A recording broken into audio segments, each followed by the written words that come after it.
जन जन में मानस जी के दोहे चौपाई। और प्रायः जितने भी लोग बैठे हैं, अब गांव में आजकल नई फैशन आ गई हो तो ठीक है, पर प्रायः पुराने लोग जितने लोग थे अपने अपने घरों के आसपास में अथवा तुलसी के सामने, तुलसी के बिरवा में रामचरितमानस की चौपाई जरूर लिखवाते।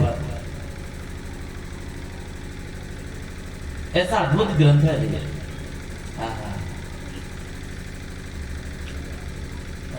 अद्भुत ग्रंथ तैयार हुआ है।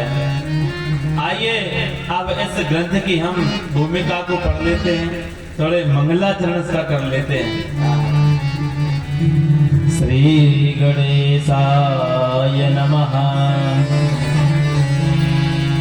श्री जानकी वल्लभो विजयते। श्री जानकी वल्लभो विजयते।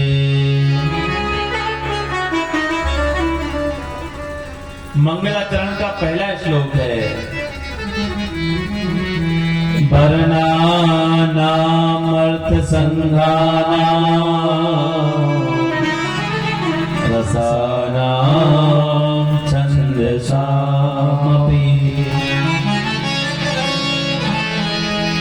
मंगलानाम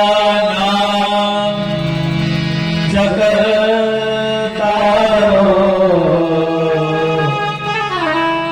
वंदे वाणी विनायको।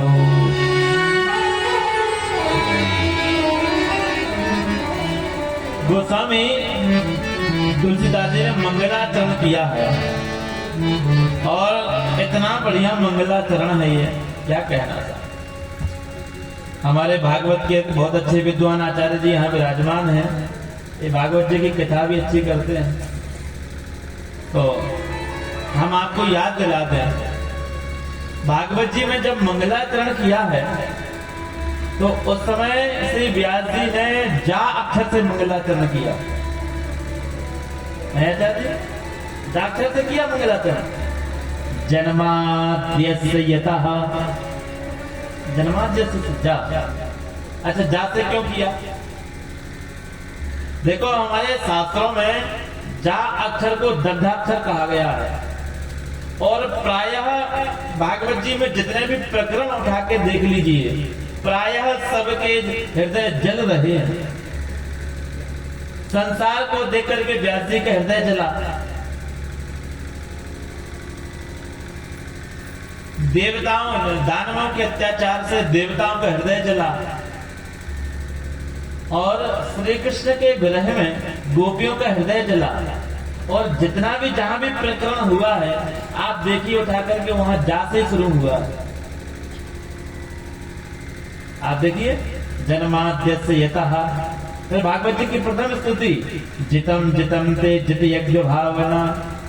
फिर गोपियों ने जो गोपी गीत गाया जयति तेदिकम जन्म ना व्रजा। और कहां तक है, वेदों ने जो स्तुति गाई उस स्तुति में भी वेद बोल रहे हैं जय जय जय है जाम जित दोष ग्रवीत गुणा। वहां भी जा। ऐसा क्यों? देखो भाई, जैसा आप खाओगे ना, संतरा खाओगे तो संतरे की डकार आएगी। हृदय में तो जल रहा है। संसार को देख करके श्री वेद व्यास जी के हृदय जल रहा था और जब उनके हृदय से पहला जो शब्द आया वो जला हुआ आया और वेद व्यास जी ने पहला जो अक्षर लिखा वो जा लिखा। जन्माद्यस्य यतोन्मयादितरितश्च। पर भागवत जी के मंगलाचरण में और रामचरितमानस के मंगलाचरण में बड़ा फर्क है। देखो कोई भी मंगलाचरण हम लोग करें तो बा अक्षर से करना चाहिए, क्योंकि बा अक्षर को कहते हैं अमृत अक्षर। अमृत स्वरूप कहा गया है और इसी वजह से गोस्वामी तुलसीदास जी ने जब मंगलाचरण किया तो वाक्क्षर से किया। वर्णानाम अर्थ संघाना, वाक्क्षर से किया। सबसे पहले वेद माता वाग देवता मां सरस्वती की वंदना की है। सरस्वती की वंदना क्यों आवश्यक है? सरस्वती की वंदना इसलिए आवश्यक है, सरस्वती जी की स्तुति इस वजह से आवश्यक है कि बिना सरस्वती के हमें ज्ञान ही प्राप्त नहीं होता। अच्छा, जिसमें बुद्धि नहीं है, जिसमें उसको क्या कहते हैं लोग? कोई कहता है पागल हो गया है, दिमाग ठीक रहे, सरस्वती ठीक रहे तो उसको बढ़िया माना जाता है। किसी व्यक्ति का पूरा शरीर ठीक है, पूरा शरीर ठीक है और दिमाग ठीक नहीं है, सरस्वती इसकी बिगड़ी हुई है, तो सभी लोग कहते ये पागल हो गया। ऐसे ही पूरा शरीर, हाथ भी कट गया हो, पैर भी उसके कट गए हो, पर उसका दिमाग ठीक हो, तो उसकी बुद्धि सरस्वती ठीक हो, तो वह दुनिया के किसी कोने में चला जाए सब उसको पूछते रहते हैं, अरे अरे वाह वाह, ये बड़े महाराज, बड़े विद्वान है। ये सरस्वती का ही खेल है सारा, इसलिए सरस्वती बहुत आवश्यक है। हम सभी लोग आइए पहले सरस्वती जी की वंदना कर लेते हैं, फिर आगे हम लोग कथा में प्रवेश करेंगे। जयते जय जय मां सरस्वती, जयते जय जय मां सरस्वती, जयते जय मां सरस्वती, जयते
सरस्वती जी हैं, हम सरस्वती जी को प्रणाम करते हैं। बोलो भक्त वत्सल भगवान की जय हो। श्री गणेश जी महाराज को प्रणाम करते हैं, गणेश जी की वंदना करते हैं। ये मंगलाचरण इसलिए है ताकि कोई भी हम मंगल कार्य करें, वह मंगल कार्य निर्विघ्नता पूर्वक संपन्न हो जाए। समाप्ति कामो मंगलमा चरेत,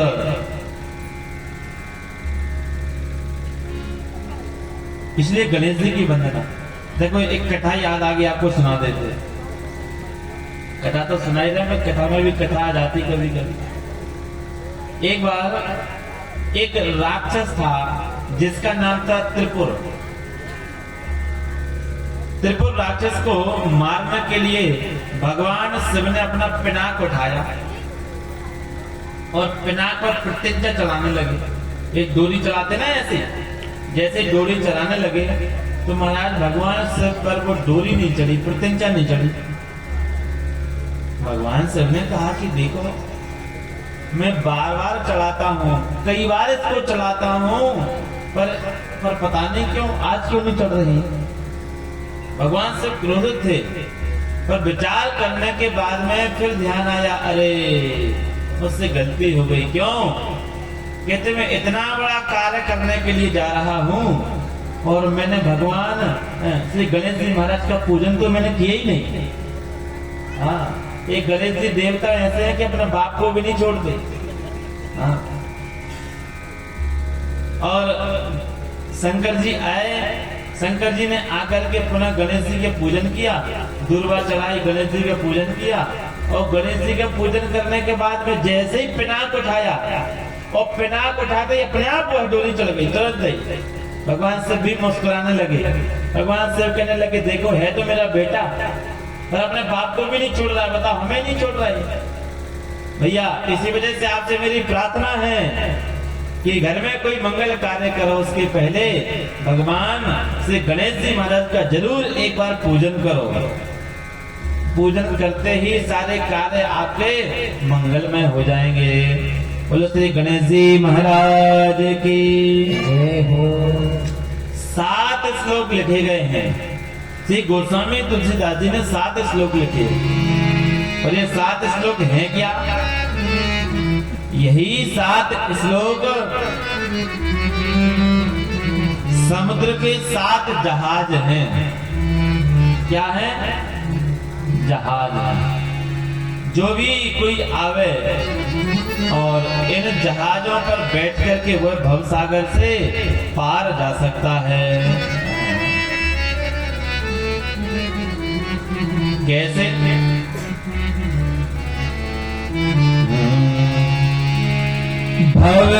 भवसागर चढ़ पार जो पावा,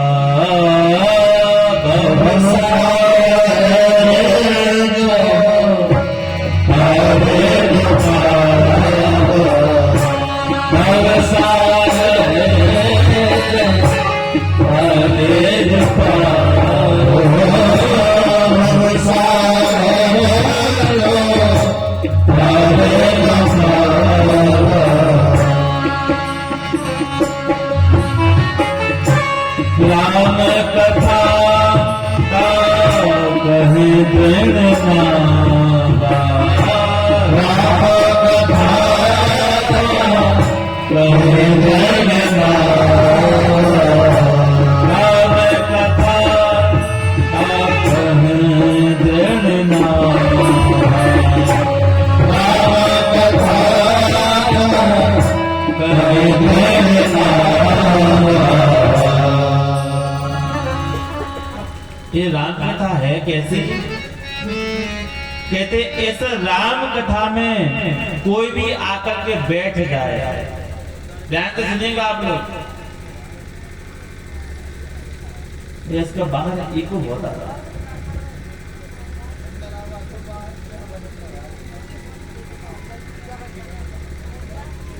बाहर का इको खत्म कर दो।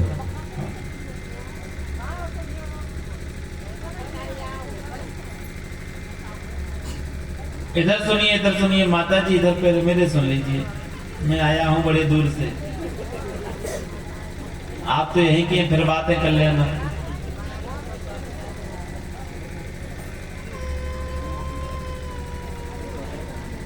तो हम निवेदन कर रहे थे आपसे कि इस राम कथा में आकर के कोई भी बैठ जाए। यह राम कथा उसके लिए पार उतार देती। कैसे? आप लोग नाव में बैठे कि नहीं बैठे? नाव में आप बैठ जाओ और नाव में आप बैठ करके भले ही उसमें सो जाओ, पर नाविक कभी उतारता नहीं नीचे, चलो तुम सो गए नीचे उतरो चलो, ऐसा तो नहीं करता ना। और जब आप सो जाते हो तो प्रेम पूर्वक आप पार भी चले जाते हो। भैया ऐसे ये राम कथा है कि कोई भी आकर के इस कथा में बैठ जाए, बस बैठने मात्र से ही अब चाहे भले आके सो जाए। अब इसका मतलब ये नहीं है कि कथा में आके सोना ही चाहिए, हाँ, भले आकर के सो जाए और जैसे वह सोएगा, जैसे वह बैठेगा, यह राम कथा उसको भी पार कर देगी। ऐसी राम कथा की महिमा है, सारे लोगों की संशय को खोल देती है। अद्भुत राम कथा है। जिसे श्रवण कर मिट जाती है कथा, श्रवण कर मिट जाती है, सो जन्म जन्म की व्यथा मुझे जय राम कथा, जय श्री राम कथा, जय जय राम कथा, जय श्री राम कथा, जय जय राम कथा, जय श्री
सकल जन राम कथा कल कल राम कथा कल कल राम कथा कल कल तेरा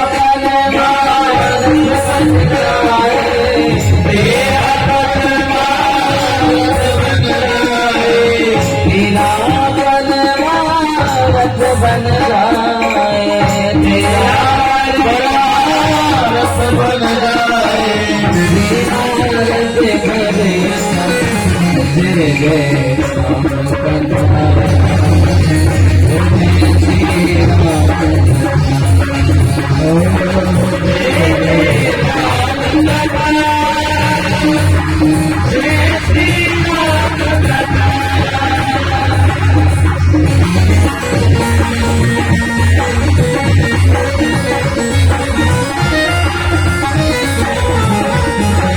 Thank you.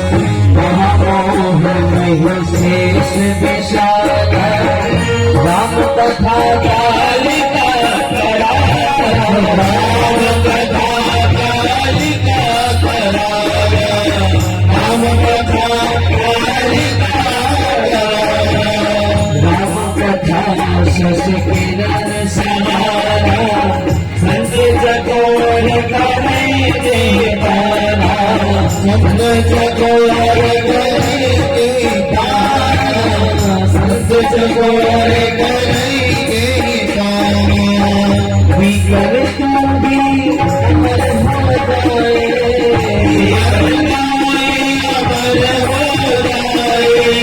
विकर तू भी अमर हो जाए विकर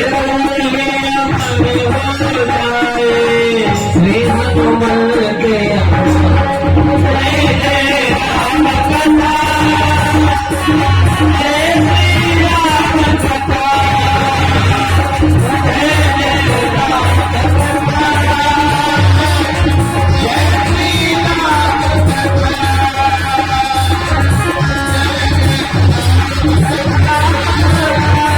कथा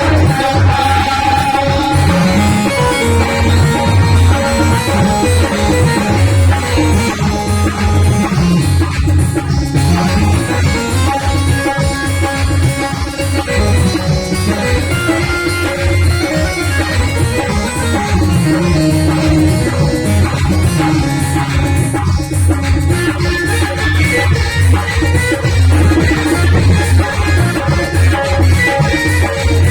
जय राम कथा जय श्री राम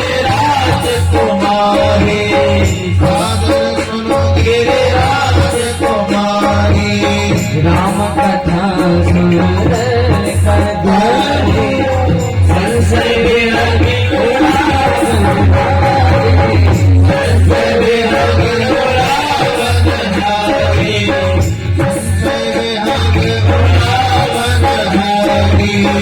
तेरा संसार संसारेगा तेरा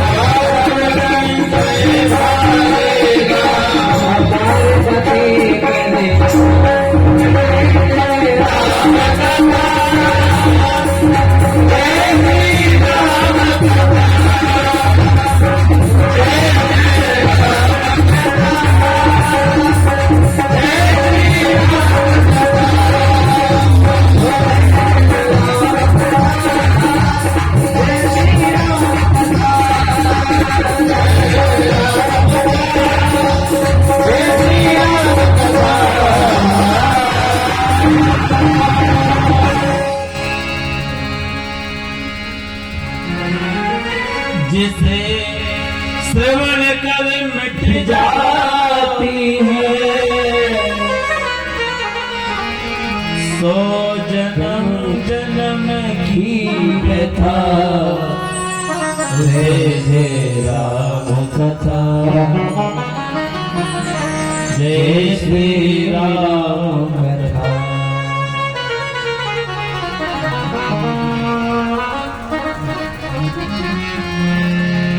ऐसी अद्भुत भगवान की मंगलमयी कथा है।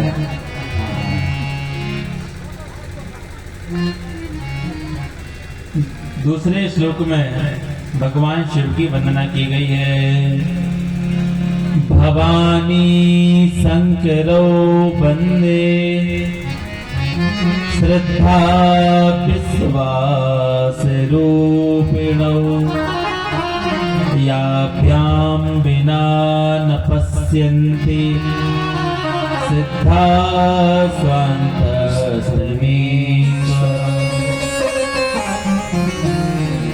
मैं भगवान शिव को प्रणाम करता हूँ कि जो श्रद्धा और विश्वास के साक्षात प्रतीक कहे गए। देखिए राम जी आप कोई भी कार्य करेंगे, उस कार्य में जब तक आपकी श्रद्धा नहीं होगी, आपका विश्वास नहीं होगा, वह फलित नहीं होगा। इसलिए गीता जी में लिखा हुआ है, अश्रद्धया हुतम दत्तम। यदि आप अश्रद्धा के साथ हवन करेंगे, आपकी श्रद्धा नहीं है और आपने 10-20 किलो आहुति डाल दी, उसका कोई फल नहीं है। इसलिए श्रद्धा के साथ, भक्ति के साथ आहुति दो। बिना श्रद्धा के हवन करना वो तो ऐसे ही हो गया जैसे लोग राख की ढेरी में हवन करें, उसका कोई फल नहीं होता है। ऐसे बिना श्रद्धा के कोई फल होता ही नहीं। इसलिए कोई भी आप कार्य करें, उसके पहले थोड़ी श्रद्धा जरूर हो। अपनी श्रद्धा का विनियोग उस कार्य में करें।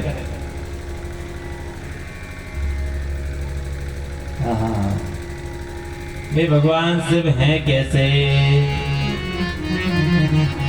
वंदे बोधमयं नित्यं गुरुं शंकर रूपिणं यमाश्रितो हि वक्रोऽपि चन्द्रा सर्वत्र वन्दते। मैं भगवान शिव को प्रणाम कर रहा हूँ। देखो तो सही कैसे उनके पास टेढ़े लोग भी आकर के वो भी पूजने योग्य बन जाते हैं। टेढ़े टाढ़े कोई भी चले जा, सब पूजने योग्य बन जाते हैं। अच्छा बताइए आप लोग, इस स्मशान में जाकर के शमशान घाट में वहाँ की भस्मी को अपने माथे पे कौन लगाता है? कोई नहीं लगाता। कदाचित कोई धोखे से शमशान घाट में चला गया तो उसको जाकर के स्नान करना पड़ता है। और वही भगवान शिव की भस्मी जब भगवान शिव के ऊपर चढ़ जाती है तो लोग बड़ी श्रद्धा के साथ उस भस्म को अपना त्रिपुंड मान लेते हैं, मस्तक पर लगा देते हैं। ये है भगवान शिव। वैसे हड्डी छूना कितना बड़ा भारी दोष माना गया किसी की हड्डी, और वो भी शमशान घाट की हड्डी छू करके लोग उसको स्नान करते हैं।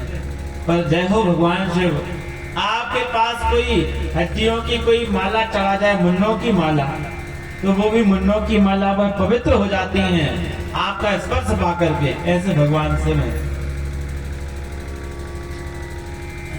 ऐसे ये चंद्रमा था। चंद्रमा कैसा था? एक बार गणेश जी महाराज वह घूम रहे थे और गणेश जी का पेट है ही बड़ा, लंबोदर, इतना बड़ा पेट है। गणेश जी का लड्डू खूब खाते हैं ना, तो गणेश जी का पेट है बड़ा। तो गणेश जी महाराज घूम रहे थे, चंद्रमा ने हंस दिया और उसी समय गणेश जी ने श्राप दिया, अरे चंद्रमा चंद्रमा बहुत सुंदर है। और जैसे श्राप दिया उसी समय गणेश जी ने श्राप दिया तो चंद्रमा महाराज दिनों दिन कम होते जाएं। कितने कम हो गए? पूर्णिमा का चंद्रमा देखा है आप लोगों ने? इतना बड़ा होता है और घटते घटते घटते घटते घटते घटते चंद्रमा इतना पतला हो गया महाराज, बस मरने ही वाला था। द्वितीया का चंद्रमा कैसा होता है? बिल्कुल एक पतली सी रेखा है। और जैसे ही भगवान शिव के समीप में पहुंचा, भगवान शिव से कहा, त्राहिमाम, बचा लो महाराज हमें। भगवान शिव ने चंद्रमा को लिया और चंद्रमा को लेकर के अपने मस्तक पर धारण कर लिया। कहने लगे, अब तुम्हें कोई कुछ नहीं होगा। और हमारे शास्त्रों में ध्यान से सुनिए,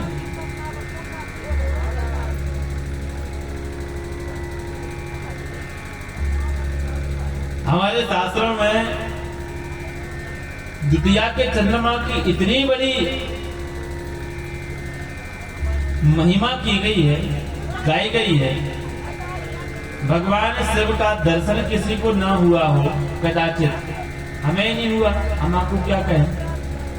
पर शास्त्रों में ऐसा लिखा है, पंचांग में लिखा रहता है ना, चंद्र दर्शन। शास्त्रों में ऐसा लिखा है कि जिसने द्वितीया के चंद्रमा का दर्शन कर लिया, साक्षात भगवान शिव के दर्शन का पुण्य फल उसको प्राप्त हो जाता है, ऐसा लिखा हुआ है। चंद्र सर्वत्र वंदते। वह चंद्रमा भी आपके पास आकर के शोभनीय हो जाता है। वो शंकर भगवान की जय हो। वाल्मीकि और श्री हनुमान जी महाराज की वंदना की गई है। और अब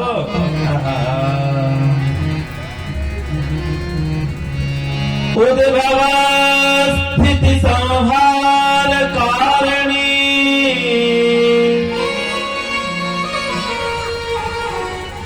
क्लेश हारिणी सर्व श्रेयस्करी सीता न तो हम राम वल्लभा।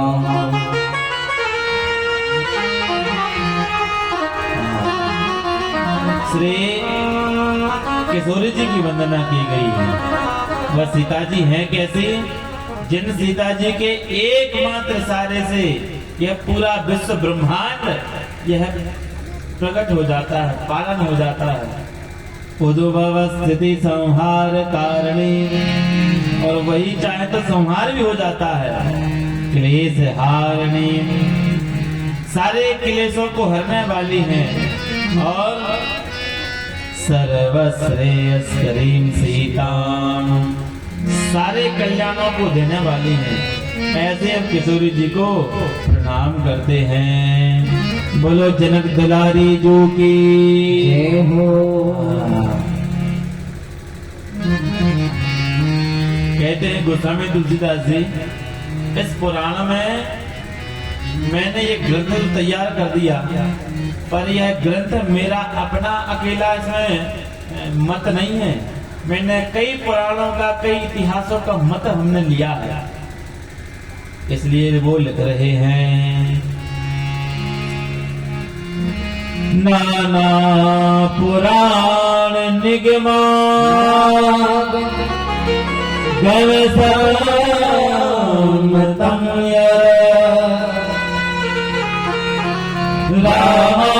रामायणे निगदितं क्वचिदन्यतोऽपि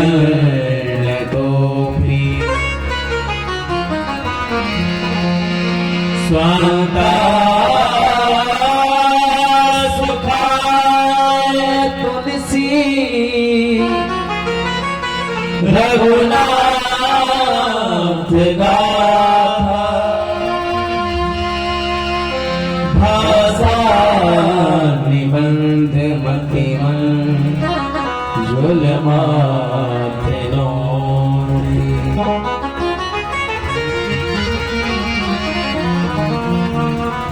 गोस्वामी तुलसीदास जी कह रहे हैं, एक पुराण का नहीं, अनेक अनेक पुराणों को मैंने अनेक शास्त्र सम्मत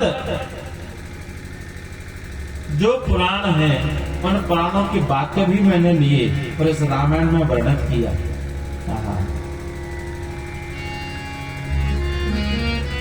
अनेक अनेक पुराणों की लीलाएं इसमें लिखी हुई हैं। बोलिए गोस्वामी तुलसीदास जी महाराज की जय हो। और अब गोस्वामी तुलसीदास जी महाराज गुरु जी की वंदना करते हैं। आइए हम सभी लोग गुरु जी की वंदना कर लेते हैं। बंदाओ गुरु पद पदो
जी की कैसी वंदना है, कैसे अद्भुत महिमा गुरुदेव की है।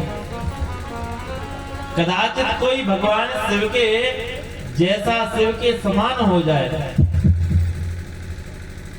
पर भैया शिव के समान होने के बाद भी उसको गुरु जी की आवश्यकता पड़ती है। वह भवसागर से पार हो ही नहीं सकता। भगवान भी साक्षात उसको दर्शन देते हैं, फिर भी वह बिना गुरु जी के पार हो ही नहीं सकता। इसलिए गोस्वामी तुलसीदास जी ने रामचरितमानस में ही कहा है,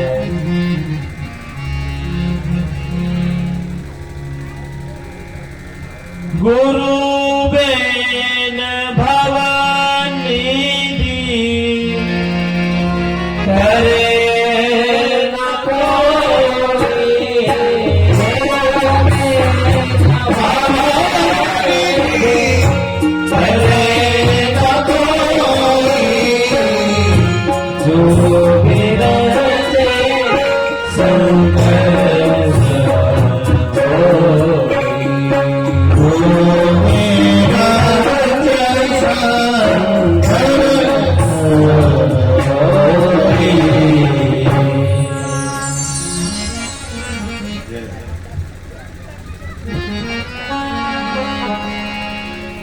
श्री नामदेव जी महाराज को पंडरीनाथ भगवान ने एक बार नहीं, दो बार नहीं, 56 बार उनको दर्शन दिया। कितनी बार? 56 बार दर्शन दिया। इसी कलयुग 56 बार दर्शन देने के बावजूद भी भगवान पंडरीनाथ जी से प्रसन्न नहीं रहते। कहते बेटा अभी तो कच्चे हो। एक दिन की बात है,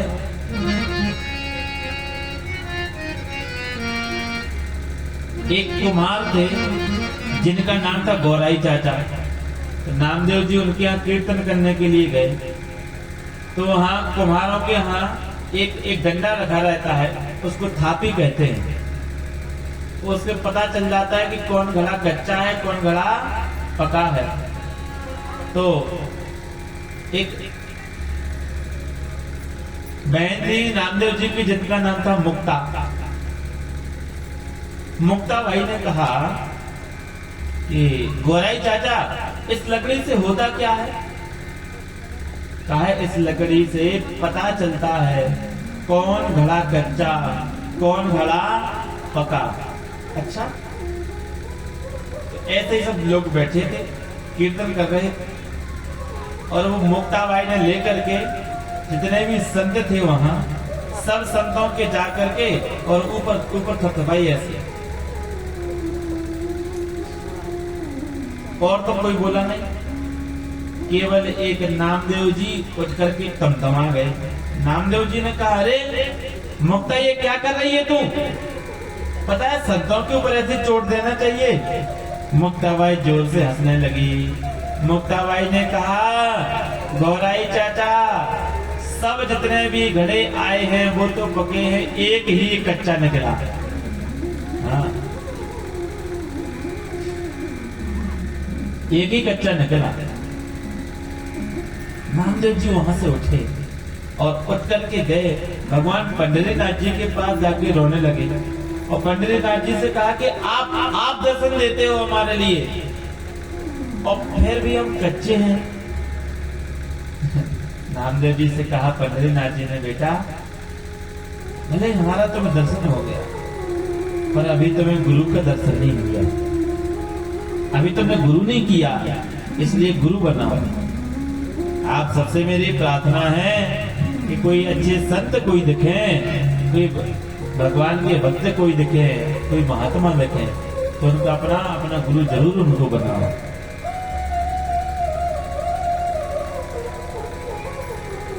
उनसे जरूर कंठी लो, गुरु बनाओ। कहा नामदेव सुनो, अभी तुम कच्चे हो, अब गुरु की प्राप्ति हुई नहीं। गुरु की प्राप्ति कैसे होगी? कि जाओ जंगल में जाओ और एक महात्मा मिलेंगे, वही तुम्हारे गुरु होंगे। नामदेव जी वहां से उठे, सीधे गए जंगल में और जाकर के वहां देखा एक शिव जी का मंदिर था। शिव जी के मंदिर में एक महात्मा वहां लेटे हुए थे। जो पैर है ना, पैर तो भगवान शिव के ऊपर रखे हुए थे और उल्टे लेटे ऐसे। नामदेव जी ने कहा कि ये बड़ा ये कैसा महात्मा है? हे महात्मा, चले पैर सीधे कर दे। तो नामदेव जी से उन महात्मा ने कहा, भैया मैं तो बूढ़ा हो गया हूँ, जहाँ शिव जी नहीं है वहां तो मैं मेरे पैरों को रख दो। तो नामदेव जी को दया आई, नामदेव जी ने उनके पैर लिए, दूसरी जगह जैसे ही रखे वहां से एक शिवलिंग प्रकट हो गया, तीसरी जगह रखे वहां से एक शिवलिंग प्रकट हुआ, और ऐसे ऐसे करके पूरा घुमा दिया, सब जगह शिवलिंग शिवलिंग प्रकट हो गए। और आश्चर्य तो ये था कि इतने शिवलिंग जहां प्रकट हुए, और नामदेव जी महाराज ने कान पकड़े, कहा आप लगता है कोई साधारण महात्मा नहीं है। और उसी समय भगवान शिव प्रकट हो गए और शिव जी ने हृदय से लगाया। उन महात्मा ने तुरंत दीक्षा दी और फिर जैसे ही नामदेव जी पुनः पंडरीनाथ जी के पास आए, पंडरीनाथ जी ने नामदेव जी को हृदय से लगा लिया। नामदेव अब तुम पूर्ण हो गए, अब तुम कच्चे नहीं, अब तुम पके हो गए। हमारी बात समझ में आ रही है ना सबको? इसलिए हमारे जीवन में गुरु बहुत आवश्यक है। कोई व्यक्ति चाहे ले एक बार मन में कि हम बिना गुरु के पार जा सकते हैं, तो केवल सोचते ही रहेगा। आप कोई सपने में लड्डू खाए तो उसकी भूख भगेगी क्या? अच्छा कोई बात नहीं, आपको भूख लगी है और लड्डू पूरी रसगुल्ला का नाम लेते रहो तो क्या भूख भगेगी? अरे भैया इसको खाना पड़ेगा। ऐसे ही जब तक भैया आप गुरु जी से जब तक उनके पास नहीं जाओगे, जब तक वह अपना वरद हस्त नहीं आपको देंगे, आशीर्वाद नहीं देंगे, मंत्र प्रदान नहीं करेंगे, तब तक मुक्ति होने वाली नहीं है।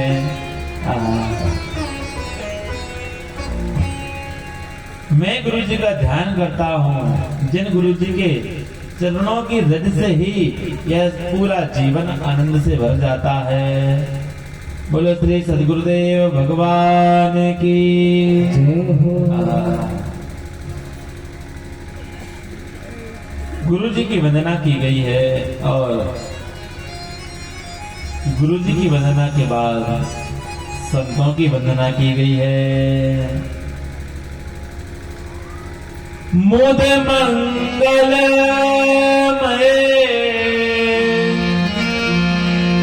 संत समाज जो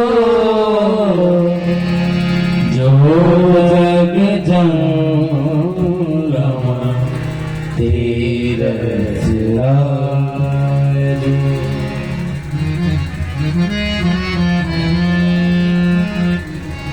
हम आपको बताएं, आज इतना आलस्य आ रहा है, रात्रि में करीब 3:30-4 बज गए। हमारे ये दोनों भैया बैठे हैं। आपका नाम क्या है? आपका संदीप भैया, संदीप जी और हमारे भैया जी धर्मेंद्र जी। ये हम हमारी कली कथा सागर में राम कथा थी, वहाँ वो पूर्ण हुई और व्यास शूट करके सीधे आए। तो रास्ते में कई जगह रुके, थोड़ा सा प्रसाद लिया और वहीं हमें करीब 11 बज गए वहाँ। फिर वहां से निकले तो सारी रात्रि होमे हो गई, ऐसी जागते जागते 4 बजे हम सोए। और 4 बजे हमने कहा पहले तो एक बार मन में हुआ कि चलो स्नान कर लेते हैं। यहाँ इस क्षेत्र में थोड़ा ठंडी ज्यादा है, वहाँ ठंडी कम थी। तो सभी लोगों ने कहा नहीं, 1 घंटे विश्राम कर लो, 1-1.5 घंटे, और फिर इसके बाद में दिनचर्या अपने सुबह सभी लोग आ भी जाएंगे तब तक, और जल आ जाएगा, दूबा तुलसी सब आ जाएगी तो पूजन कर लेंगे। तो हम थोड़े लेटे, पर थके हुए थे कई दिन के, तो अभी नींद पूरी नहीं हो रही थी। तो यहाँ आए तो हम रास्ते में नींद आ रही थी, गाड़ी में भैया लेकर के आ रहे थे, और हमने पोतीली रामचंद्र महाराज की पाठ तो करे ही ना रोज जो करते हैं, और बस आए। अब यहाँ बढ़िया से टिक करके बैठे हुए हैं, तो यहाँ बढ़िया हमें खुद पता नहीं चल रहा कि हम बोल क्या रहे हैं।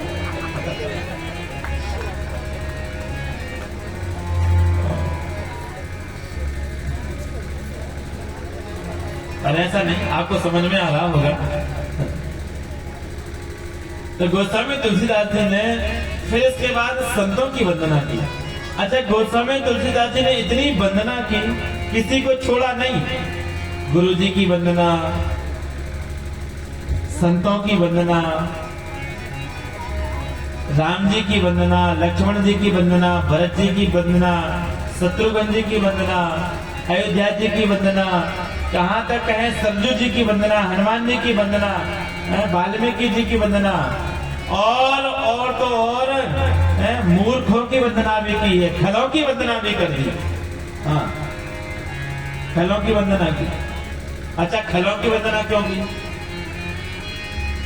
कभी कभी ऐसे लोग भी आते हैं जो लोग मुंह फुला करके बैठ जाते हैं। हाँ, और प्राय विवाह बारातों में आपने देखा होगा, एक फूफा जी और एक मौसा जी, ये दो लोग जरूर मुंह फुला के बैठते हैं। हाँ, ये क्या बात है, अब फूफा जी भोजन नहीं कर रहे हैं। हाँ, कई लोग होते हैं ऐसे, उनका स्वभाव होता है। तो जो चतुर लोग होते हैं ना, वह चतुर लोग क्या करते हैं पता है? जैसे ही वो मुंह फुलाने, और उनको स्वभाव को पता चल जाता है, तो जैसे मुंह फुलाने वाले होते हैं, तैसे ही जैसे वो आते हैं, उनको एक कॉपी दे दी जाती है। वो कहते लो पेन कॉपी, सबके व्यवहार इसमें लिखो, कौन किसने दिया, क्या क्या दिया, वो लिखते रहो।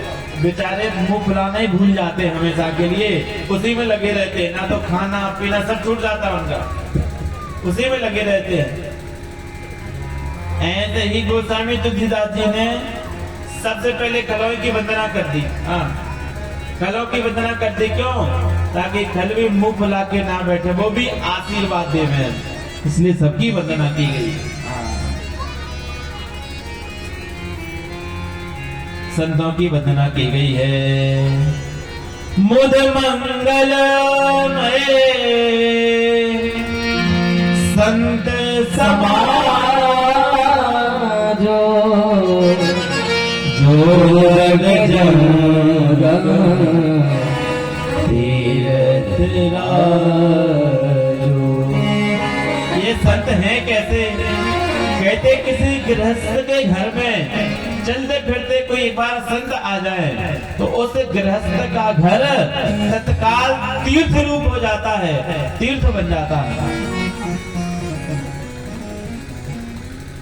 और संत ऐसे नहीं मिलते हैं।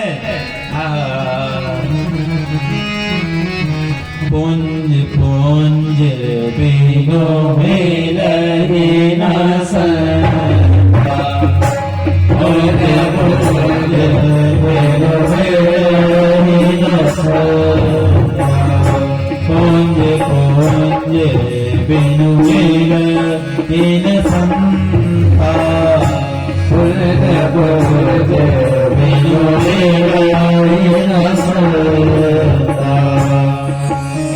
एक एक पुण्य हमारा इकट्ठा होता है, और जब पुण्य का पहाड़ इकट्ठा हो जाता है, तब जाकर के कोई एक संत हमें मिलते हैं, और तब जाकर के वो संत हमें सत्संग करवाते हैं। और जब तक हरि की कृपा नहीं होती, ठाकुर जी की कृपा नहीं होती, तब तक संत भी नहीं मिलते। हाँ, इसलिए बिनु हरि कृपा नहीं सदा।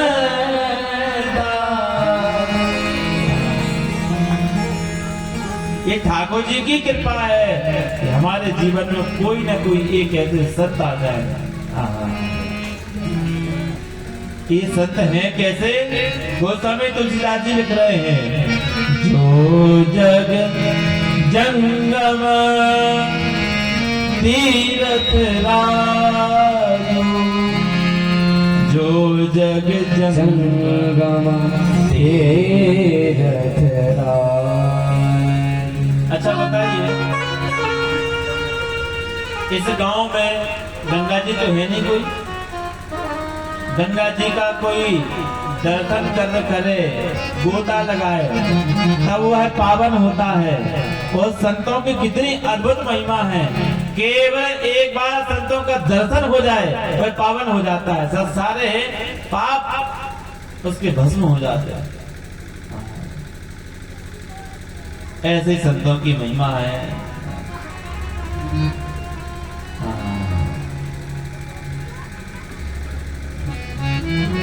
ये संत चलते फिरते तीर्थराज प्रयाग के समान है। कहते संत के मिलन से होगा क्या, क्या होता है? कहते इनकी इतनी महिमा है, इतनी महिमा है। सत शोभ रही सत संगति पाई, सत शोभ रही सत संगति पाई, परस परस सुभात सुहाई, परस परस सुभात सुहाई।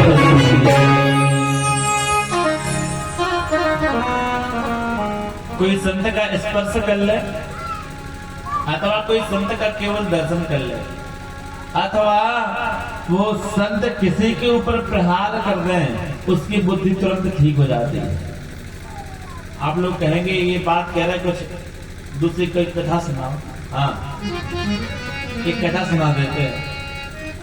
हनुमान जी महाराज जैसे ही लंका में गए और लंका में जाकर के लंकिनी वहां मिली, तो लंकिनी क्या कहने लगी? ए चोर, कहां जा रहा है तू? हनुमान जी महाराज ने कहा कि मैं चोर? चोर बैठा है अंदर और डांट उल्टे मुझे रही है, उल्टा चोर कोतवाल को डांटे। चोर तो बैठा है अंदर, सुरक्षा में तो उसकी बेटी है और मार चोर मान हमें रही है।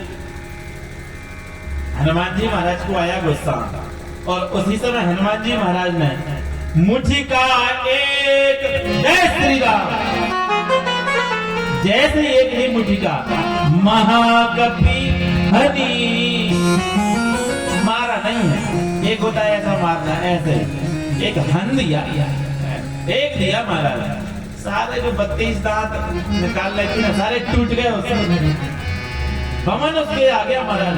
हाँ, उल्टी होने लगी खून की। अब आप बताइए, कदाचित कोई आपको मारे और मार करके सामना वाला व्यक्ति जो होगा ना, वो हाथ नहीं जोड़ेगा तुम्हारे, उल्टे गाली और देगा। अच्छा, मार करके देख लेना कभी किसी को। पर जैसे ही एक संत का स्पर्श हुआ, संत ने मारा, हनुमान जी महाराज संत है, संत ने मारा, और लंकिनी क्या कह रही है? तात स्वर्ग अपवर्ग सुख धरय तोला एक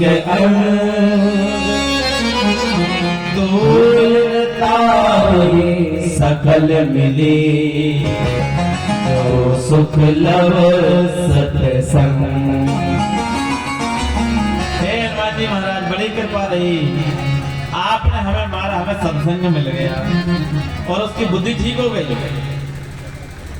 ये है संत का केवल स्पर्श प्राप्त हो जाए, उस लंकिनी की बुद्धि भी ठीक हो गई। ये है संत का केवल आश्रय प्राप्त हो जाए, बड़े बड़े सच भी सुधर जाते हैं।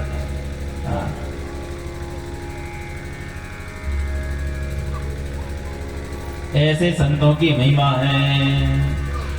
बोलो संत भगवान की जय हो। और अब गोस्वामी तुलसीदास जी ने संतों की वंदना तो की और सबकी वंदना की, अब पूरे जगत की वंदना कर रहे हैं। सिया राम सकल जग जाने सिया राम सकल जग जाने करो प्रणाम होवे जोग पानी करो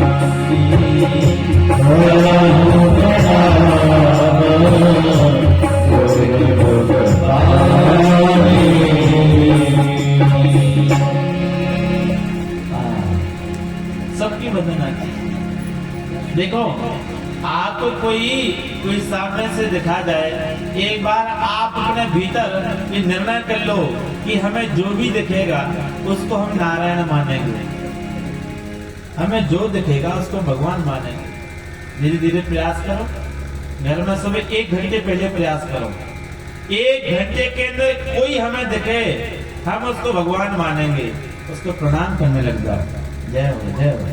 अब ऐसा नहीं कुछ करके करो, कोई भी दिखा जाए और फिर उसका समय बढ़ा दो, फिर 2 घंटे, फिर 3 घंटे, फिर 4 घंटे, और एक दिन वो आएगा फिर 24 घंटे जब पूरी सृष्टि में आप भगवान का ही दर्शन करेंगे तो भगवान फिर आप जहां पुकारेंगे वहां फिर प्रकट हो जाएंगे। ये आप कहेंगे कि ये रामचरितमानस में लिखा नहीं है, आप क्यों बोल रहे हैं? भैया हम इसलिए बोल रहे हैं क्योंकि प्रहलाद जी महाराज ने पहले यही क्रम चालू किया, पहले 1 घंटे में सुबह से उठ करके 1 घंटा ले लो। 1 घंटे में जो भी लोग आएंगे हमारे सामने हम उनको भगवान मानेंगे, और 2 घंटे फिर उनको भगवान मानेंगे। 3 घंटे में जो आएगा आइए भगवान जय हो जय हो जय हो। ऐसा करने से होगा क्या? कहते ऐसा करने से प्रहलाद जी महाराज ने जब 24 घंटे यह नियम ले लिया तो उनके पिता हिरण्यकशिपु ने पूछा, बेटा तेरा भगवान कहाँ है? तो प्रहलाद जी ने कहा, मेरा भगवान तो सब जगह है। अच्छा सब जगह है? इस खंबे में भी है? हाँ इस खंबे में भी है।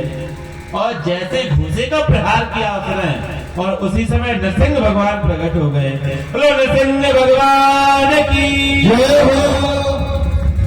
दगड़गड़ानो खम्भ भार छरछरानो निकस्यो नर ना हर्षो रूप अति भयानक। ऐसे भगवान खम्भ में से प्रकट हो गए। ये कब हुआ? 24 घंटे जब करेंगे तब हुआ। ये साधना है।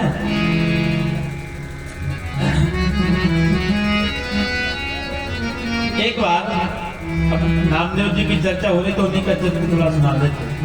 एकादशी का दिन था और नामदेव जी महाराज एकादशी की रात में कीर्तन करते करते लोगों ने कहा कि अरे नामदेव जी पानी तो है ही नहीं, पानी पीना चाहिए ना रात्रि में। जब कीर्तन ज्यादा करते हैं, कुछ गाते ज्यादा तो पानी चाहिए, गला सूख जाता है। तो नामदेव जी ने कहा कि तुम लोगों ने भरा क्यों नहीं, तुम लोग ले जाते। अरे महाराज हम तो जा ही नहीं सकते। क्यों? कहते जिस बावड़ी में से लोग पानी भर करके लाते हैं उसी बावड़ी में एक भूत रहता है। अब भूत से महाराज प्राय सब लोग डरते हैं, और भूत का डर ऐसा होता है, आपको बताए पता चल जाए थोड़ा सा भी किसी को यहाँ थोड़ी बाधा ऐसी है, उस रास्ते से आप निकल जाओ और आपका वस्त्र किसी कांटे में लग जाए अथवा किसी उसमें लग जाओ, महाराज प्राण निकाल देते हैं लोग, बचाओ। हाँ भूत का डर ही ऐसा होता है, लोगों ने काम नहीं जाएंगे वहां भूत रहता है। नामदेव जी ने कहा कोई बात नहीं मैं जाता हूँ। नामदेव जी ने उठाया कलश और कलश लेकर के गए और बावड़ी में जैसे ही वहां पानी भरने लगे उसी समय एक भूत सामने प्रकट हो गया। इतना बड़ा भूत था। नामदेव जी ने नीचे से देखा उसको, ऐसे करके आकाश तक महाराज उसका सिर था। नामदेव जी ने कलश रखा वहीं और हाथ में मजीरा लेकर के नामदेव जी गाने लगे। नामदेव जी ने एक पद गाया है,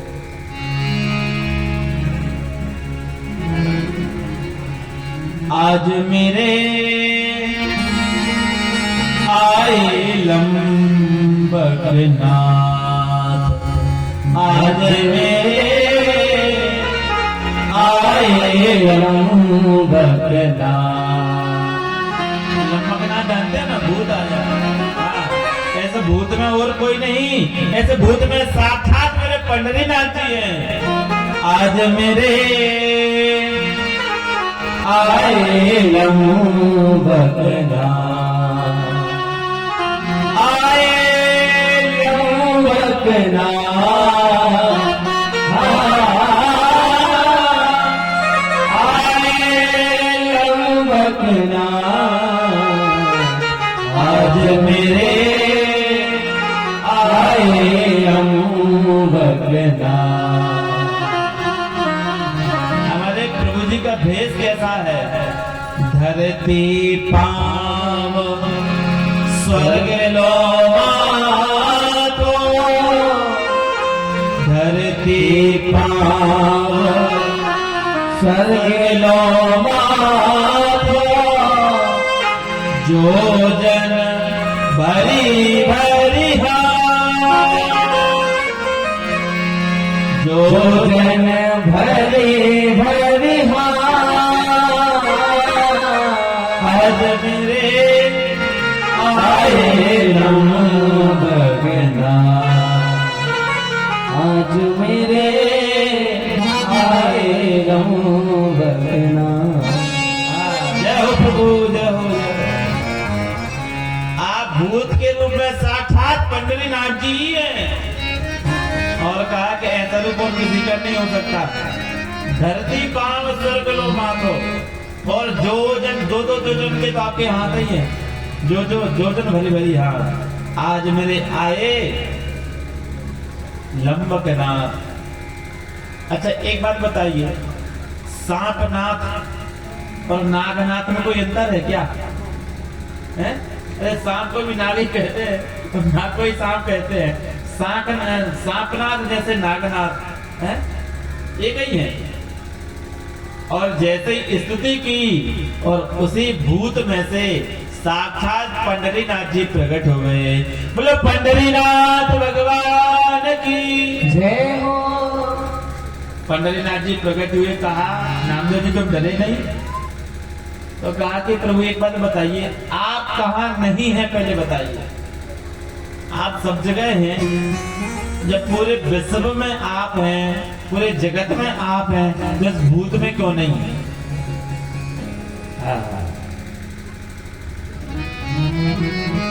इस भूत में भी आप हैं। भगवान प्रसन्न होकर उनको हृदय से लगा लिया और कहा तुम हमें सब जगह देखते हो? कहा महाराज हम सब जगह देखते हैं। और एक और कठिन प्रश्न पत्र पर भगवान ने सामने रखा। भगवान कुत्ता बन गए और दूसरे दिन ही जैसे ही भोग बना रहे थे, वह टिक्कड़ बना रहे थे, कुत्ता बन करके भगवान आए और सूखी रोटी मुख में दबा करके जोर से भागे। सही नामदेव जी महाराज पीछे पीछे। कहा महाराज ऐसे तो गले में अटकेगी, थोड़ा घी लगवा लीजिए। और फिर एक और पद गाया उन्होंने, आज मेरे आए अंधेरे घर के मदन राजा। हाँ, हमारे प्रभु जी हैं कैसे? कहते हैं आटा चाटे हैं,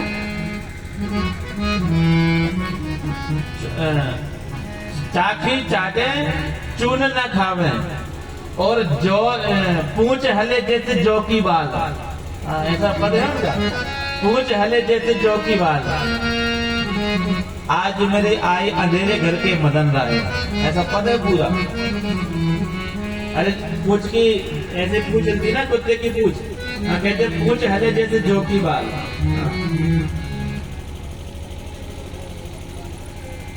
अद्भुत पद लिखा है। और उसी कुत्ते में से पुनः श्री पंडरीनाथ जी प्रकट हुए और पंडरीनाथ जी ने पुनः रामदेव जी को हृदय से लगाया। भैया ऐसी दृष्टि जब हो जाएगी, और ऐसी दृष्टि भैया जी कब होगी? जब हम 24 घंटे भगवान का दर्शन करेंगे, तब जाकर के यह दृष्टि होगी। अच्छा, एक और कथा सुना देते नामदेव जी की, फिर आगे बढ़ेंगे। आप लोग बढ़िया सुन रहे हैं तो उनको बढ़िया सुना दें। एक दिन नामदेव जी कहीं बाहर गए हुए थे, तो नामदेव जी के घर में आग लग गई। जैसे आग लगी तो लोग जो सब चिंतक होते ना, लोगों ने क्या किया, वो सामान लेकर के वह सामान बाहर निकाला, घर का सामान। तब तक नामदेव जी आ गए और देखा कि घर में आग लगी है। आगे को देख करके प्रसन्न हो गए, जय हो अभी नारायण भगवान, बड़ी कृपा की, हमारे घर में पधारे। तो जो बाहर जो सामान लोगों ने निकाल के रखा था ना, वही बाहर सामान लेकर के और डालने लग गए, और घी डालने लग गए।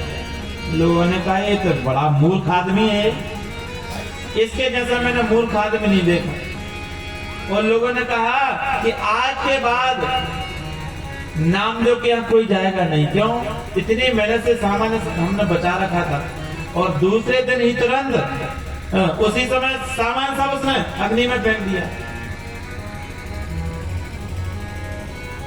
ना कोई इसके लिए लकड़ी देगा और ना कोई इसकी सहायता करने के लिए आएगा। ध्यान से सुनना सभी लोग। भैया कोई नामदेव जी के पास ही नहीं गया था। अब नामदेव जी अकेले बैठे, उन्होंने मजीरे उठाए और मजीरे उठा करके जय विठ्ठल हरि पांडुरंग, जय विठ्ठल हरि पांडुरंग कीर्तन करने लगे। और उसी समय ठाकुर जी एक बढ़ई का भेष बना करके आ गए और कहा भैया छान चलवा दो, छान। नामदेव जी ने कहा भैया हमारा घर कल जल गया था, तो मैं छाना हो तो खाली दीवारें बची हैं, तुम छादों ऊपर ऊपर लगा दो। भगवान ने कहा जो बढ़ई के भेष में आए थे, अरे तुम्हारे पास कुछ पूंजी ऊंजी है कि नहीं, फ्री में कैसे होगा? भगवान नामदेव जी हंसने लगे, कहा महाराज मेरे पास और कुछ नहीं, बस आप छाओगे तो मैं आपको कीर्तन जरूर सुना दूंगा। मेरे पास तो पद हैं, पद सुना दूंगा, कीर्तन सुना दूंगा, और तो मेरे पास कुछ नहीं। भगवान ने कहा हमें तो यही सुनना है। और भगवान उसी समय, हाँ ध्यान से सुनो आप लोग, उसी समय लक्ष्मी जी को भी ले आए। हाँ, और कहा कि नामदेव जी ये मेरी घरवाली है, हम ऊपर छान छाएंगे और ये लीपा पूर्ति करेगी। हाँ, लक्ष्मी जी लीपा पूर्ति कर रही थी, वहाँ भगवान छान छान रहे थे। तो धर्मेंद्र भैया क्या हुआ कि जब बढ़िया से बढ़िया घर बन गया तो लोग आए, लोग आश्चर्य से देखने लगे आके बार बार करके, हे भैया कैसा घर बना था।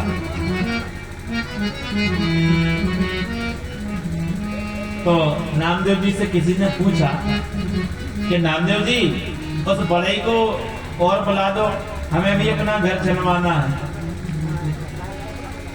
तो क्या मजूरी लेता है? नामदेव जी ने कहा मजूरी कुछ नहीं लेता, पहले अपने अपने घर में आग लगानी पड़ती है। आप बताओ किसी की हिम्मत है पहले अपने घर में आग लगाओ? अच्छा ठीक है, आग भी लोग लगाते हैं, टूटा पुराना किसी का घर आग लगाते हैं, पर ऐसा नहीं कि सामान निकाल करके फिर आग लगाओ। नहीं नहीं, सामान सहित उसमें आग लगाओ। भैया यह सामर्थ्य तो केवल नामदेव जी में थी और किसी में थी नहीं। क्यों? नामदेव जी में क्यों थी? 24 घंटे उन्होंने भगवान का दर्शन किया, और वही सी 24 घंटे में और उनको अग्नि में ही भगवान दिखे और समझ गए कि ये तो साक्षात नारायण है। तो घर में जो सामान था वो और पटक दिया उसने। ऐसी सामर्थ्य तो केवल नामदेव जी में ही थी। क्या भैया अपने अपने घर में आग लगाओ पहले। अब कोई कौन लगाता बताओ? धर्मेंद्र जी लगाओगे अपने घर में आग? कभी नहीं लगाएंगे, कोई नहीं लगाएगा। भैया ऐसी सामर्थ्य तो नामदेव जी में थी। क्यों? क्योंकि वह 24 घंटे सतत भगवान का स्मरण करते रहते थे। ऐसा जब सुमिरन हो जाएगा तब जाकर के हमें भगवान का दर्शन होगा। इसलिए जो भी सामने आए सिया राम में सब जग जाने करहु प्रणाम जोरे जुग पान।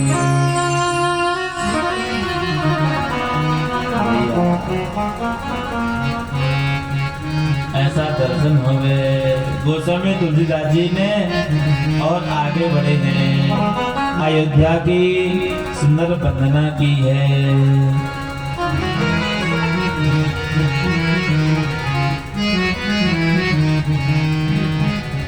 बंदाओं अवध पुरी अति पावनी करहु अति पावनी सरी करी कलुष सावनी सर करी कलुष सावनी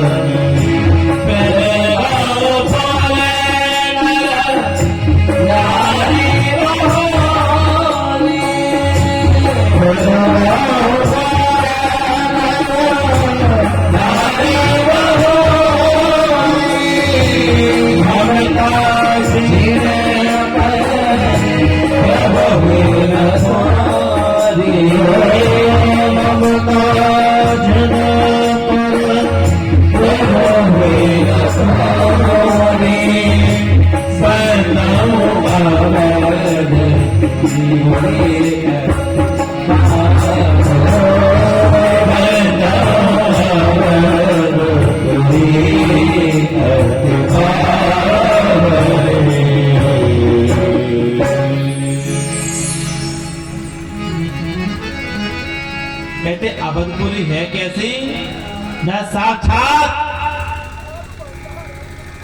भगवती श्री सरजू महारानी वहां बह रही हैं।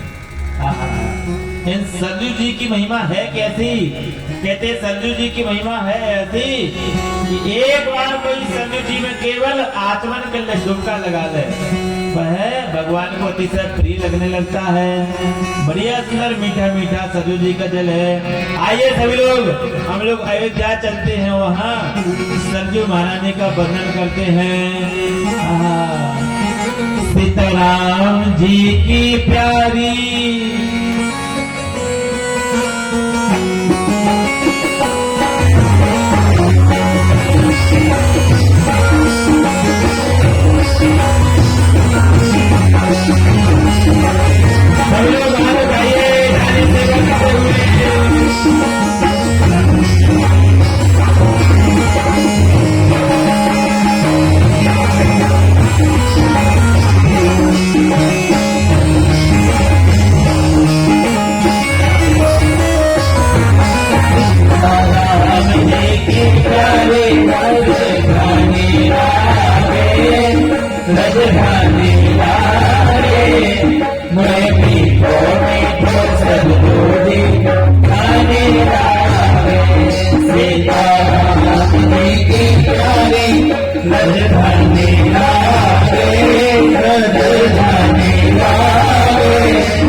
धन्य कौशला धन्य कैकेयी धन्य सुमित्रा मैया धन्य होत दशरथ के तीरथ चारों भैया तीरथ चारों भैया तीरथ चारों भैया बेटी कौशली धरती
जगत के मालिक बैठे भगवान के अंदर भगवान के अंदर भगवान के सीता राम जी की शोभा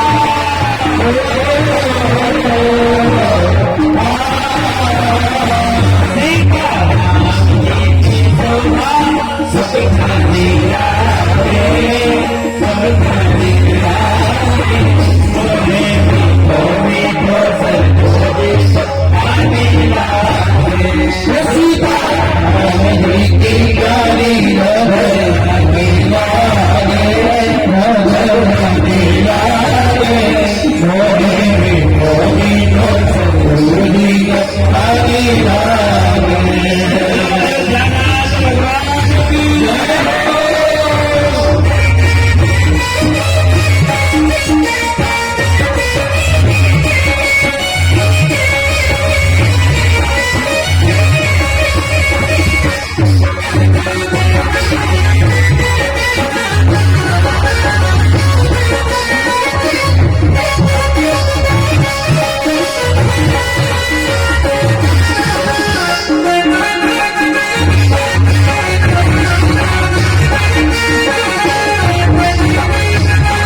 हमारी राजधानी लागे, राजधानी लागे। मोहि मीठो मीठो सरजू जी को पागले लागे।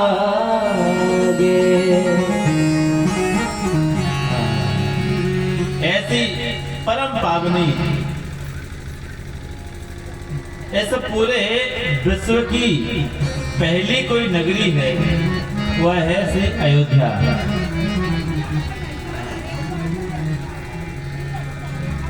अच्छा, पहली नदी कौन है? ऐसे विश्व की सबसे पहली नदी कौन है? ऐसे विश्व की सबसे पहली नदी कोई है तो वह है सरयू। पहला नगर और पहली नदी सरयू।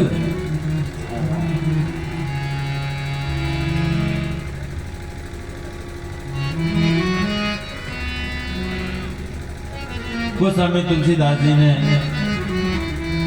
कौशल्या जी की, दशरथ जी की वंदना की है। लक्ष्मण जी की वंदना की, चारों भैया की वंदना करने के पश्चात और हनुमान जी की वंदना, अंगद जी की वंदना, जानकी जी की वंदना। और अब नाम वंदना कर रहे हैं। वंदना तो बहुत है, वंदना पर ग्रहण करें तो 5 दिन में केवल वंदना हो पाएगी, इसलिए कुछ कुछ आगे बढ़ते हुए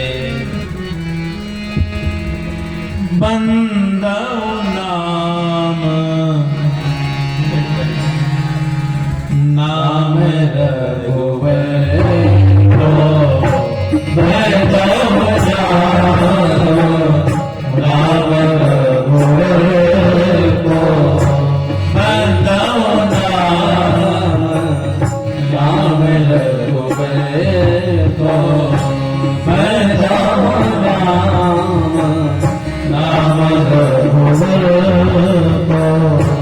हे तो कृष्ण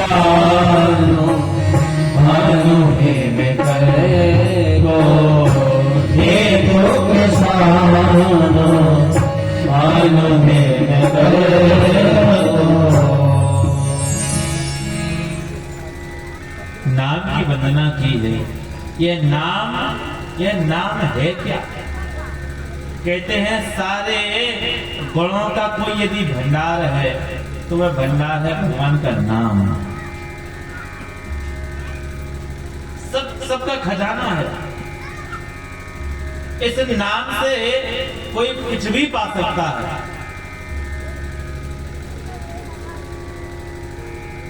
ऐसा भगवान का नाम है। कोई विद्या चाहे तो विद्या भी पा सकता है, जो चाहे वो पा सकता है। आप लोग पूछ सकते हैं किसी को विद्या की प्राप्ति हुई? प्रश्न हो सकता है किसी के मन में। आप कह तो रहे कि सारे गुणों का भंडार है, तो किसी को विद्या की प्राप्ति हुई?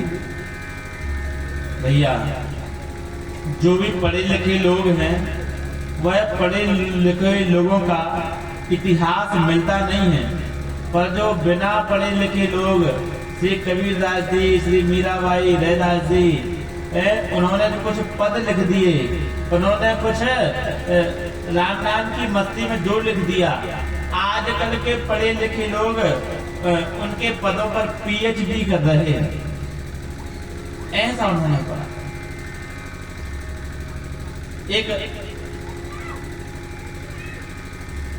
एक संत जी थे, बड़े विद्वान। संत तो नहीं थे, संत तो बाद में बने। पहले बहुत बड़े कवि थे और बड़े भारी विद्वान थे। पूरे विश्व में अपनी विद्वत्ता का डंका पीट रहे थे। जिस प्रदेश में जावे कोई विद्वान मिले उनसे शास्त्रार्थ करते। तो शास्त्रार्थ में जब वो हार जाते तो उसके घर के सारी पुस्तकें लेकर के अपनी बैलगाड़ी में रख लेते और बस, और इसके बाद में आगे बढ़ जाते। तो उनके साथ कई बैलगाड़ियां चल रही थी पीछे, उसमें केवल पुस्तकें लदी थी बस।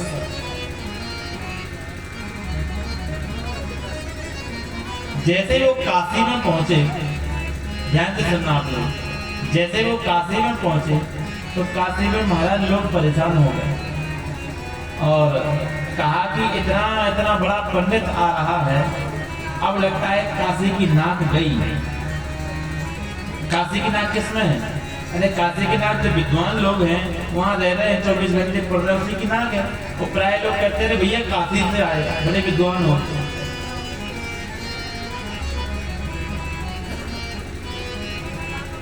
जितने भी विद्वान है सब विद्वान भगवान शिव के पास पहुंचे। भगवान शिव ने कहा कि तुम चिंता मत करो, और जो भी आ रहे हैं उनको यही कहो कि जाओ कबीरदास जी से उनका साक्षात्कार करवा दो, जाओ।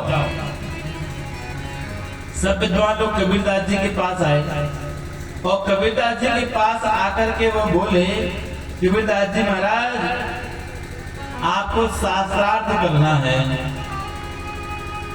कबीरदास जी ने कहा भैया मैं तो एक क्लास भी पढ़ा लिखा नहीं हूं, मेरी योग्यता का प्रमाण पत्र क्या है पता है? मसी कागज छूयो नहीं, कलम गई नहीं हाथ।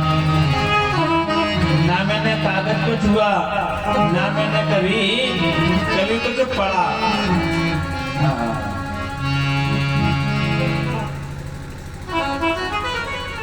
ना मैंने कभी कुछ पढ़ा। और विद्वान का नाम था सिर्फ पद्मनाभ जी महाराज। ना उन्होंने कभी पढ़ा और ना मैंने कभी लिखा। तो विद्वानों ने कहा कि आपको पद्मनाभ जी के साथ शास्त्रार्थ करना है, ये भगवान शिव का आदेश, मैं तो जा रहा हूँ। सब विद्वान चले गए। दूसरे दिन 2 मंच लगे, एक मंच पर वो पद्मनाभ जी, एक मंच पर कबीरदास जी। बस 5 मिनट और बैठिए भैया अभी बस हम तो पूरा करने वाले हैं। बस 5-10 मिनट में इसको पूरा कर लेंगे।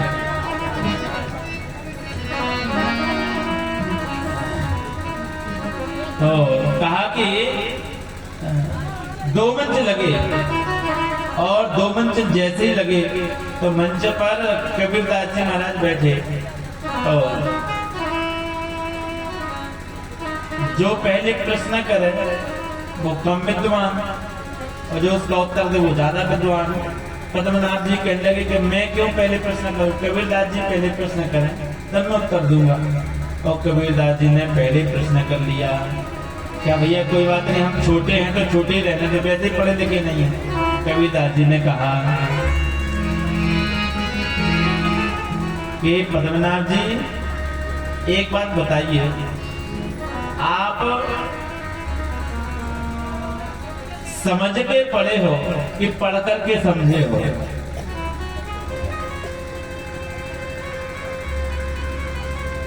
आप समझ करके पढ़े हो कि पढ़ करके समझे हो?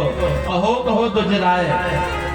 और सुन कबीर की बात को पंडित गया चकराए।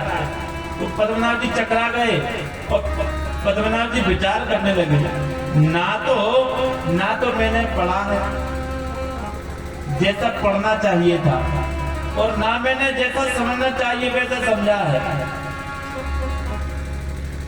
अरे पढ़ने के बाद क्या होता है? पढ़ने के बाद विनय आना चाहिए है?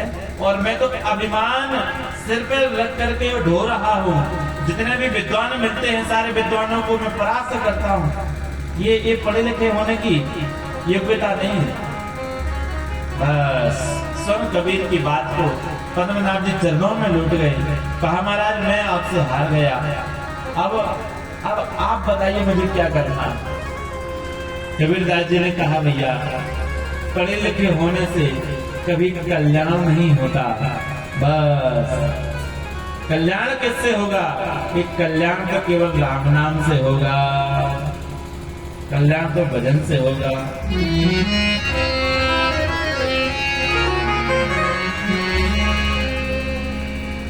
बारी मथे घृत हो ये पुनि सिकता दे बरतेल, पर बिनु भजन ना भवतरिए यह सिद्धांत अपे। कितने बड़े विद्वान हो जाओ, कुछ भी हो जाओ, पर बिना भगवान के भजन के बिना तुम तर नहीं सकते। कबीरदास जी की बात को सुनकर के पद्मनाभ जी भजन में लग गए। तो यह राम नाम का भंडार ऐसा है, राम नाम का भंडार ऐसा है कि भैया इस राम नाम को जो पकड़ ले उसको सारा खजाना उसको प्राप्त हो जाता है, सब कुछ मिल जाता है। पर कैसे करना पड़ेगा? भजन को बढ़ाना पड़ेगा धीरे धीरे कर करके। हाँ, और तब जाकर के फिर अंत में फिर भगवान की प्राप्ति होगी। इसलिए जो करते रहोगे भजन धीरे धीरे वो मिल जाएगा, वो सजन धीरे धीरे मिल जाएगा, वो सजन धीरे करते रहो धीरे धीरे भजन धीरे सजन धीरे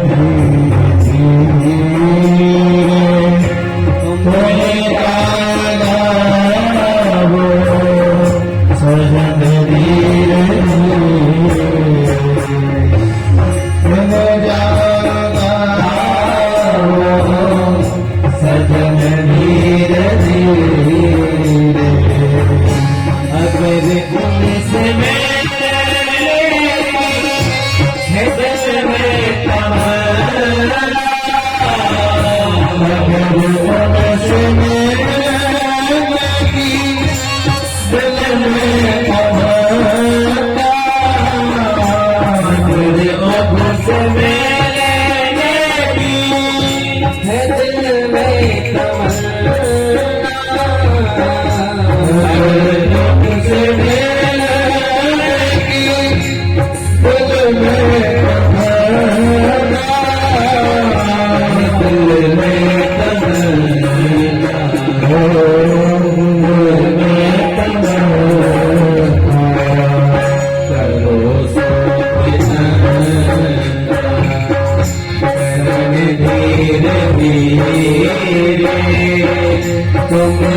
अगर उनसे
मुझसे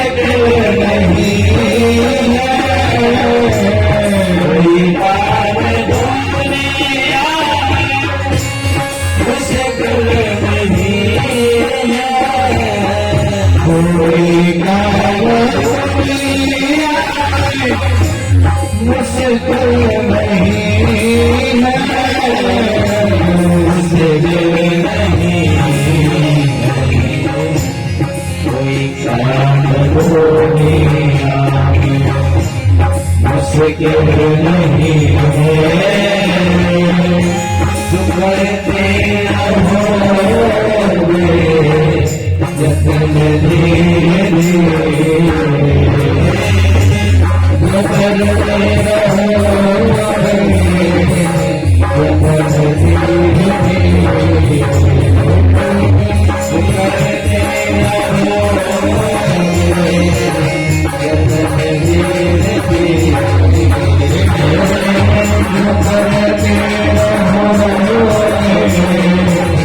जतन धीरे बोलो श्री सीताराम नाम महाराज की जय हो। अब आप कहें तो आपकी तरफ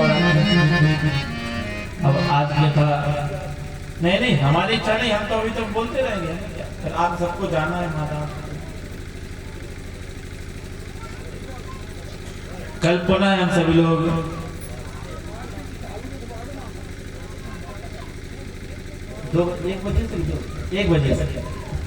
एक बजे से पुनः कथा का रसपान करेंगे।